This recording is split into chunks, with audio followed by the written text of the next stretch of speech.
Important topic है और इस बार आने के चांसेस है इसके। समानीत द्रव्यमान,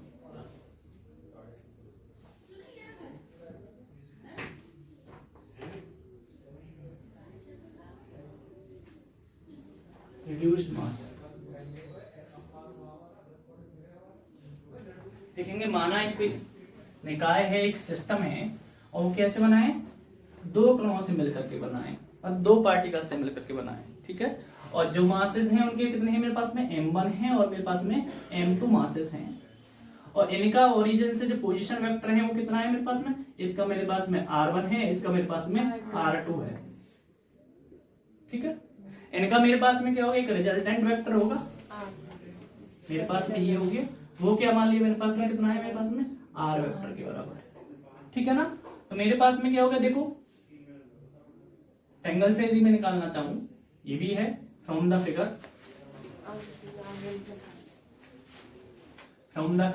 मेरे पास में क्या होगा, r vector plus r2 vector is equal to कितना हो गया मेरा, r1 वेक्टर। यदि मुझे निकालना है कितना, r वेक्टर निकालना है रिजल्टेंट, तो कितना हो गया मेरे पास में, r1 वेक्टर माइनस के r2 वेक्टर, ठीक है।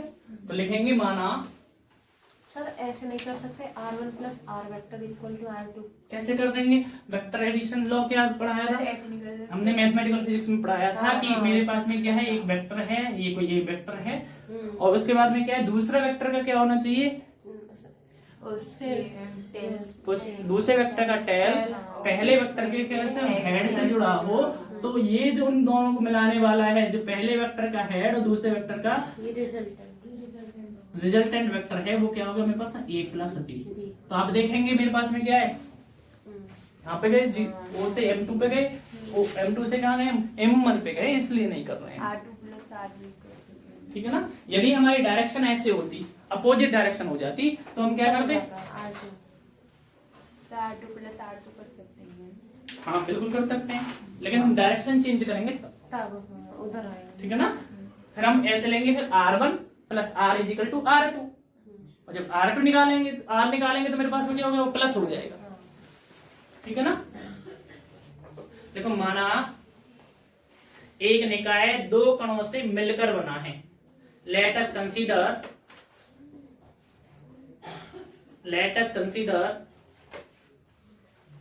ए system consist of two particle जिनके द्रव्यमान क्रमशः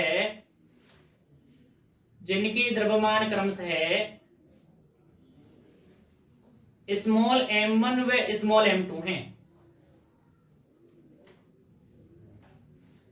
of mass m1 and m2, whose position vector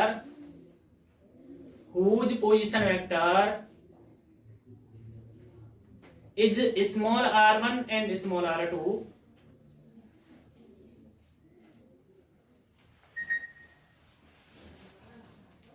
with the origin। देखो इनकी मूल बिंदु के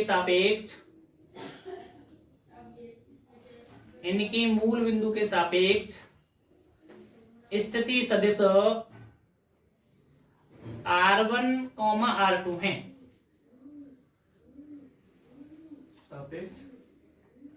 r1, r2 हैं, सापेक्ष स्थिति सदिश r1, r2 हैं, जैसा कि चित्र में दिखाया गया है, as shown in the figure. तब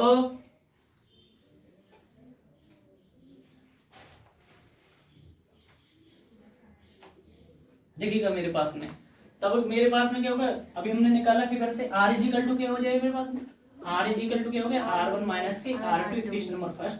यदि ये दोनों मासेस कहाँ का वर्क चल रहे हो, केंद्रीय बल के अंतर्गत गति कर रहे हो, है ना। यदि मेरे पास में क्या हो, ये दोनों मास कैसे हो, इफ द मोशन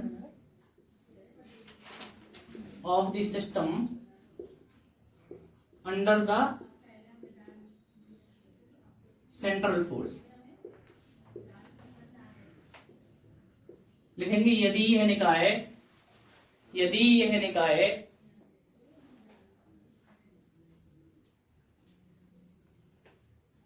केंद्रीय बल के अंतर्गत गति कर रहा है।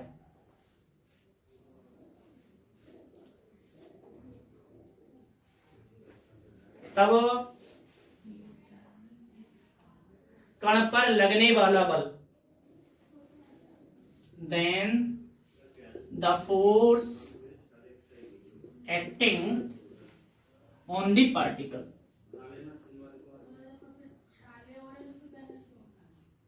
देखेंगे F12, मतलब कहने का मीन्स M2 द्रव्यमान द्वारा M1 द्रव्यमान पर लगाया गया बल, ठीक है ना। तो इसकी डायरेक्शन क्या हो जाएगी मेरे पास, M2 जब M1 पे लगा रहा है तो मेरे पास में डायरेक्शन होगी ये।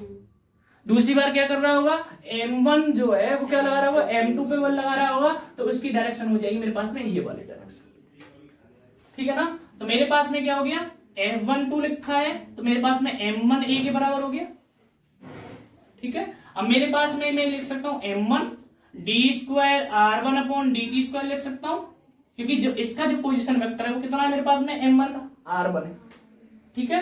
कैसे सर, देखो ये क्या F12 है इज इक्वल टू M1A है, M1 ये रहा, एक्सेलरेशन आप जानते हैं क्या होता है d2 x ओवर dt2, तो x की जगह जो इसका जो M1 पार्टिकल का जो पोजीशन वेक्टर है वो कितना है r1 है, इसलिए हमने ले लिया r1।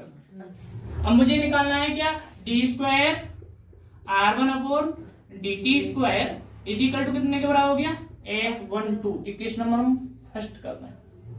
सिमिलरली M1 कहाँ गया सर, कौन सा ये M1 कहाँ है, नीचे आएगा, अपन ठीक है। सिमिलरली इसी प्रकार क्या करें, F21 इज इक्वल टू कितना हो गया, M2A होगा, इज इक्वल टू क्या हो गया, M2 d2 r2 over dt2 के बराबर। अब मुझे निकालना है d2 r over dt2 is equal to कितना हो जाएगा, F21 इज इक्वल टू कितना हो गया मेरे पास में M2 के बराबर हो गया। बट अभी एक और चीज जानते हैं, Newton third law of motion, Newton की तृतीय नियम से, Newton third law of motion वो किसके बराबर होता है, F12 इज इक्वल टू क्या होता है, F21 के होता है, और नेगेटिव किस लिए आता है मेरे पास में, डायरेक्शन की वजह से आता है। तो मेरे पास में क्या हो जाएगा, यदि मैं इनको दोनों फोर्सों को F मान लूं, ये F कह सकता हूं मैं F से, तब मेरे पास में क्या हो जाएंगे equation, now equation first and second.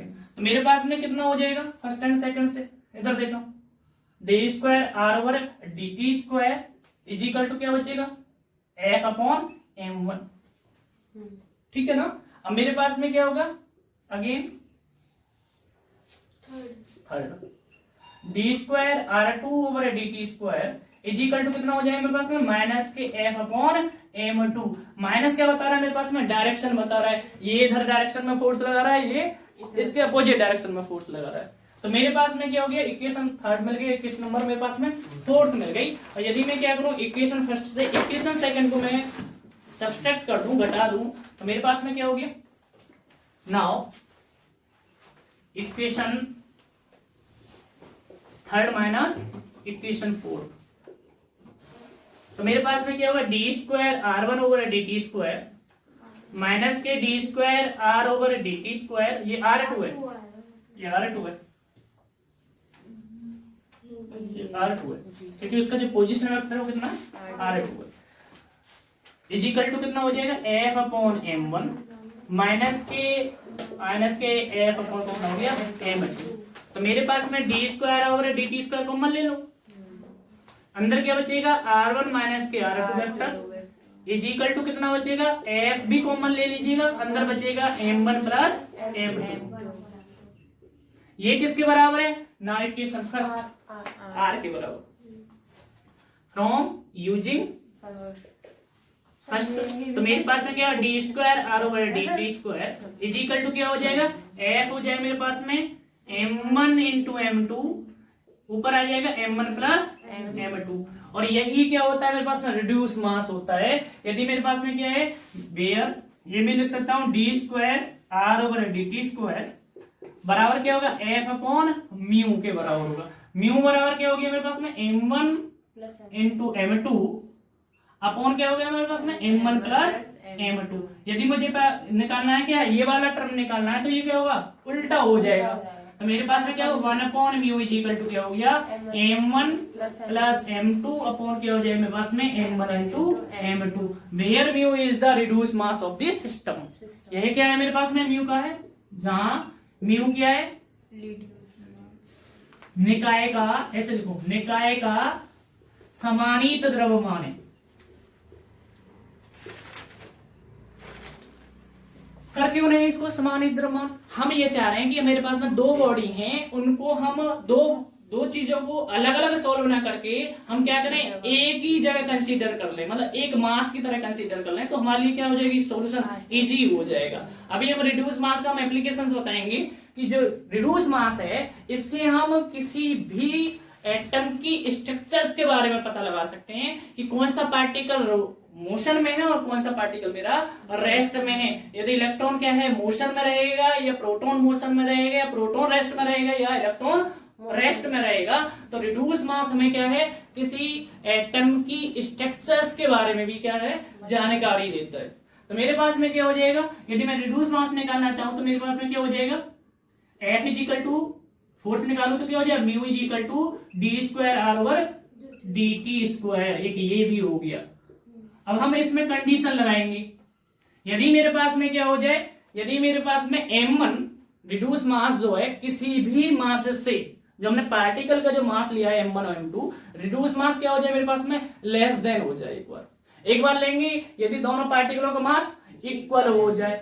तीसरा लेंगे मेरे पास में कि यदि मेरे पास में m1 या m2 जो मासेज है वो क्या हो जाए, m2 से बहुत छोटा हो जाए। उतारो, अच्छा क्वेश्चन है ये।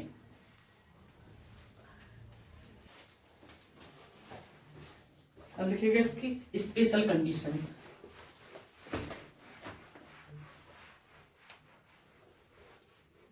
यदि मेरे पास में क्या है, रिड्यूस मास किसी भी मास से क्या हो जाए मेरे पास में, लेस देन हो जाए। इफ, पहला condition, if reduce mass lesser than या लेस देन ईच मास, मतलब प्रत्येक मास से क्या हो जाए, छोटा हो जाए रिड्यूस मास। क्या कहेंगे, समानीत द्रव्यमान क्या हो जाए, द्रव्यमान m1 व m2 से छोटा हो। तब मेरे पास में क्या होगा, इधर देखो, म्यू जो होगा वो लेस देन कितने से होगा, m1 से हो सकता है, और म्यू लेस देन किससे हो सकता है, m2 से हो सकता है। जैसे ही मैं इसको क्या करूं, रिवर्स करूंगा तो क्या होगा, 1 अपॉन म्यू। अब ये क्या हो जाएगा मेरे पास, ग्रेटर देन हो जाएगा किससे, 1 अपॉन m1 से, और मेरे पास में क्या हो जाएगा, 1 अपॉन म्यू ग्रेटर देन होगा किससे, 1 अपॉन m2 से। सेकंड केस लेते हैं। सेकंड केस लेने पे क्या हो गया, if both mass are equal, both mass are equal, यदि इक्वल हो जाए। इसमें कैसे, अगर हम दोनों को इनवर्स में कर रहे हैं तो कंडीशन तो सेम ही रहेगी ना। आपने 1 अपॉन म्यू बड़ा कर क्यों? दिया, क्यों चेंज हो जाएगा सिंबल रिवर्स करने पर? अपॉन में करते तो रिवर्स। मेरे पास में क्या है, आप देखना इधर देखो, ये लेस देन था, अब आप क्या करना, एक को लेस देन से डिवाइड कर रहे हैं, मतलब ये देखिएगा ये मास ज्यादा है। एक चीज ऐसे समझिएगा, 1 और 2 से करके एक देखिए, एक चीज है, एक ही क्वांटिटी ये है, एक को आप 2 से डिवाइड कर रहे हैं, एक को आप 5 से डिवाइड कर रहे हैं, तो कौन सा ज्यादा आएगा, 1/2 ज्यादा आएगा कि नहीं आएगा। ऐसे देखिएगा, अपनी कंडीशन देखिएगा, आपने कहा म्यू कैसा है मेरे पास में, लेस देन है, लेस देन है ना, तो मेरे पास में क्या है, एक भी यहाँ इधर भी एक है। अब आप क्या कर रहे हैं, लेस देन चीज से भाग दे रहे हैं, तो मेरे पास में ज्यादा आएगी। ये क्या थी, बड़ी थी, आ गया, हो गया डाउट क्लियर। अब मेरे पास में क्या है, यदि बोथ मास आर क्या हो जाए, इक्वल हो जाए। अब इक्वल होने के बाद में क्या हो गया, m1 इज इक्वल टू क्या हो जाए मेरे पास में, m2 हो जाए, तो m1 माइनस के m2 इज इक्वल टू क्या हो गया मेरे पास, 0 हो गया। ये कंडीशन आ गई मेरे पास में, समझ में आया ना, एक हमारी इक्वेशंस बन गई। अब मेरे पास में क्या है, रिड्यूस मास आपको बताया था वो क्या है, mu is equal to m1 into m2 upon m1 plus m2, ठीक है ना। तो मैं ये कह सकता हूं म्यू इज इक्वल टू क्या हो गया, m1 इंटू m2 अपॉन क्या हो जाए मेरे पास में, m1 plus m2।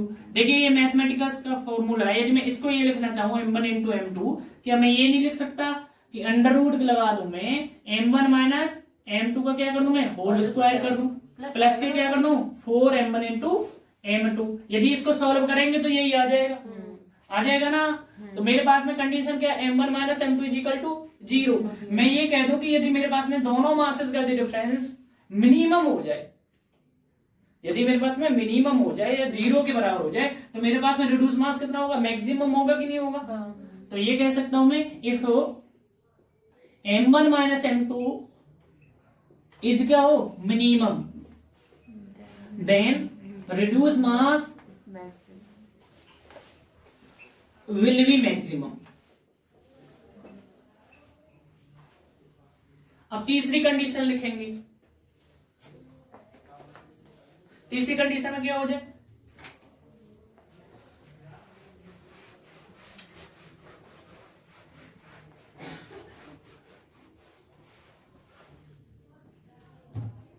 Third condition में हम ले रहे हैं कि m1 जो है वो लेस देन किससे हो जाए मेरे पास में, m2 से हो जाए, बहुत ज्यादा लेस देन हो जाए। तो मैं ये कह सकता हूं मेरे पास में रिड्यूस मास कितना है, m1 इंटू m2 अपॉन क्या है मेरे पास में, m1 plus m2, mu is equal to m1 into m2, common क्या ले लूं मैं, m2 कॉमन ले लूं, तो मेरे पास में क्या हो गया, 1 प्लस क्या हो गया मेरे पास में, m1 अपॉन क्या हो गया मेरे पास में, m2 के बराबर हो गया, m2 से m2 कैंसिल आउट हो गया। तो मेरे पास में ले सकते हैं सर, मतलब नहीं, क्योंकि हमें ना आगे सॉल्व करना है, फर्दर सॉल्व। हमें ये पता है कि एक का मास क्या है, ज्यादा है, दूसरे का मास क्या है, कम है। तो हमें ये भी पता है कि यदि हम ज्यादा मासेस से कम मासेस को डिवाइड करेंगे तो वैल्यू क्या आएगी, कम आएगी, और वो और ज्यादा कम आ जाए तो हम उस चीज को क्या कर सकते हैं, नेग्लेक्ट कर सकते हैं, इसलिए किया है। समझ में। अब मेरे पास में क्या हो गया, m1 अपॉन क्या हो जाएगा, 1 प्लस m1 अपॉन m2। अब मैं ऊपर ले जाऊं तो क्या हो गया, म्यू इज इक्वल टू क्या हो गया, m1 1 plus m1 upon m2 की पावर कितना हो जाएगा, माइनस के बाद। अब आप क्या कर सकते हैं, बायनोमियल एक्सपेंशन लगा सकते हैं, एक टर्म तक खोल दीजिएगा। तो मेरे पास में क्या होगा, म्यू इज इक्वल टू क्या हो गया, m1, ये क्या आएगा 1 माइनस के m1 अपॉन m2। अब देखिएगा ये कितना है, लेस देन है, इसी कंडीशन से निकाल लूं। यदि इफ मेरे पास में क्या हो जाए, m1 अपॉन m2, भाई मैं डिवाइड कर दिया, लेस देन कितना हो जाए, 1 से हो जाए, तब मैं क्या करूंगा, इसको टर्म को छोड़ दूंगा, देन नेग्लेक्टिंग। तो मेरे पास में क्या हो गया, म्यू इज इक्वल टू क्या हो गया, m1 के बराबर हो गया। मतलब कहने का मीन्स हो गया, जो रिड्यूस मास है वो किसके बराबर हो जाएगा मेरे पास में, m1 के बराबर हो जाएगा। करो।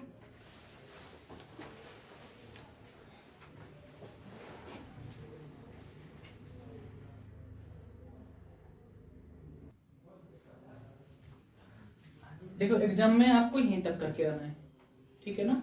लेकिन क्या है, यदि आपके पास में टाइम है तो अगला स्टेप आप दिखा करके आ सकते हैं, क्योंकि आपके अलावा कहाँ होती है, आपका जो जवाब देने वाली होती है एग्जाम में, वो आपकी क्या होती है, नोटबुक होती है, जो आपको एक टीचर को इम्प्रेस भी कर सकती है और एक टीचर का क्या कर सकती है, दिमाग भी खराब कर सकती है। यदि आप उबड़ खाबड़ लिख करके आ जाए तो वो क्या करेगा, आपने सही भी कर रखा होगा तो क्या करेगा, कट कर देगा। तो मेरे पास में लिखेंगे reduced mass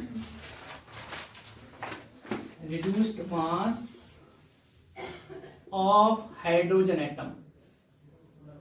सेम ऐसा है जो भी किया है, हाइड्रोजन परमाणु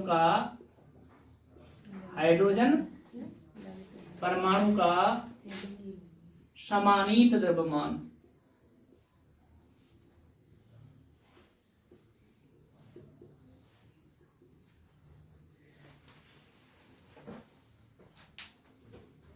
देखो, माना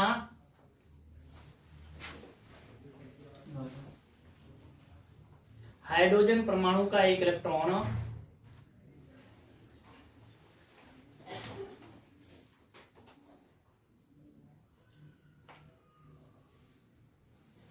एक प्रोटॉन नाभिक के चारों ओर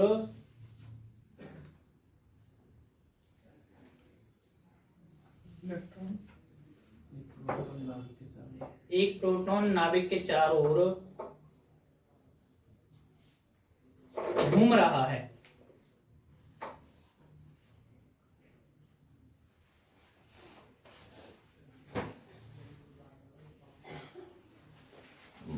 यदि इलेक्ट्रॉन का द्रव्यमान स्मॉल m, यदि इलेक्ट्रॉन का द्रव्यमान स्मॉल m तथा प्रोटॉन का द्रव्यमान कैपिटल M है, तब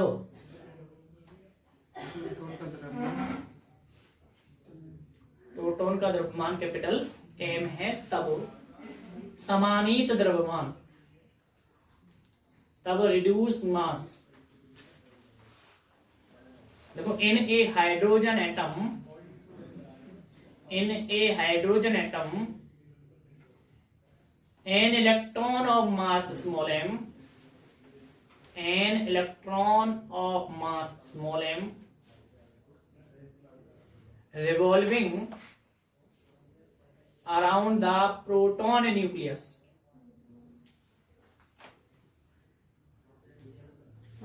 revolving around the proton nucleus, then the reduced mass कितना होगा, रिड्यूस मास। इसमें क्या करेंगे, m1 इजिकल टू क्या हो जाएगा मेरे पास में, स्मॉल m हो जाएगा, इधर देखो, और m2 इजिकल टू कितना हो जाएगा मेरे पास में, कैपिटल M हो जाएगा। तो मेरे पास में क्या होगा, small m capital M upon क्या हो जाएगा, m स्मॉल प्लस के क्या हो जाएगा पास कैपिटल M। ठीक है, सेम अभी बताया था कि हम क्यों ले रहे हैं, हम हैवी मास को क्या करेंगे, इसमें से कॉमन ले लेंगे। तो म्यू इजिकल टू कितना हो जाएगा, स्मॉल m क्या हो जाएगा मेरे पास में, सर हैवी तो कैपिटल M, कैपिटल M ही तो ले रहे हैं, वही ले रहे हैं, 1 क्या हो गया, small m upon capital M, same cancel out. तो मेरे पास में म्यू इज इक्वल टू क्या हो जाएगा मेरे पास में, small m 1 plus small m upon capital M की पावर कितना होगा, -1। म्यू इज इक्वल टू कितना हो जाएगा मेरे पास में, m 1 माइनस के small m upon capital M। इधर देखें, अब मेरे पास में क्या है, इनका जो मास ऑफ इलेक्ट्रॉन और मास ऑफ प्रोटॉन का जो रेशो आता है वो मेरे पास में आता है, इफ वैसे भी बोल सकते हैं m upon capital M less than 1। आप ऐसे भी लिख सकते हैं, यदि आपको यदि वैल्यू पता है तो लिख सकते हैं small m upon capital M का वैल्यू कितना आता है, 1 अपॉन 1836 आता है, यदि हम इनके द्रव्यमान को डिवाइड करते हैं। तो देखना यदि आपको डिवाइड करेंगे तो क्या आएगा, बहुत कम आएगा। यदि इसमें से कोई घटाएंगे तो क्या वो लगभग 1 के बराबर ही रहेगा। तो मैं ये कह सकता हूँ म्यू इज इक्वल टू क्या हो जाएगा, m के बराबर हो जाएगा। तो मैं ये कह सकता हूँ कि जो हाइड्रोजन एटम का जो रिड्यूस मास है वो किसके बराबर होता है, इलेक्ट्रॉन के मास के बराबर होता है। अब इससे क्या हो रहा है, हमें एक न्यूक्लियस की जानकारी मिल रही है कि इसका मतलब क्या है कि जो मेरे पास में प्रोटॉन का जो मास है वो कैसे काम कर रहा है, एज ए स्टेशनरी, स्थिर की तरह कार्य कर रहा है। और इलेक्ट्रॉन क्या कर रहा है मेरे पास में, इलेक्ट्रॉन जो है उसके प्रोटॉन के क्या कर रहा है, चारों ओर क्या कर रहा है, गति कर रहा है। मतलब यदि हमें रिड्यूस मास पता है तो हम ये बता सकते हैं कौन सा पार्टिकल मोशन में और कौन सा पार्टिकल मेरे पास में रेस्ट में। ठीक है ना, लिखो। सर हाइड्रोजन का निकाला तो सारे एटम का यही होगा ना सर, लिखो। अतः संबंध से स्पष्ट होता है कि, अतः संबंध से स्पष्ट होता है कि हाइड्रोजन परमाणु का समानीत द्रव्यमान इलेक्ट्रॉन के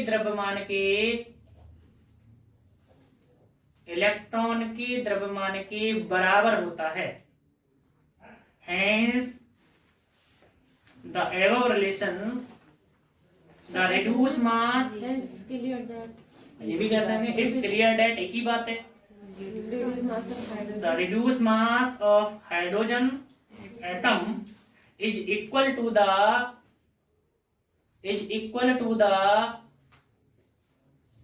mass of electron। इसे लिखो आगे, इसे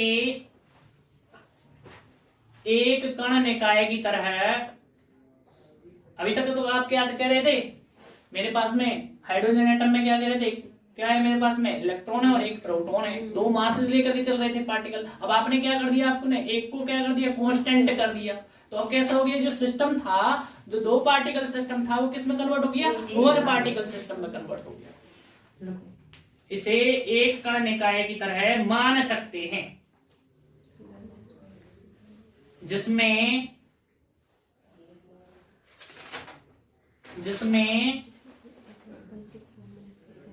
इलेक्ट्रॉन एक स्थिर प्रोटॉन के चारों ओर, जिसमें इलेक्ट्रॉन एक स्थिर प्रोटॉन के चारों ओर गति कर रहा है। देखो हेंस या डेट इज लिख सकते हैं, यदि आपने हेंस पहले लिखा है तो that is in case of hydrogen atom, in case of hydrogen atom of a electron, hydrogen atom of a electron can be considered to move around the fixed proton,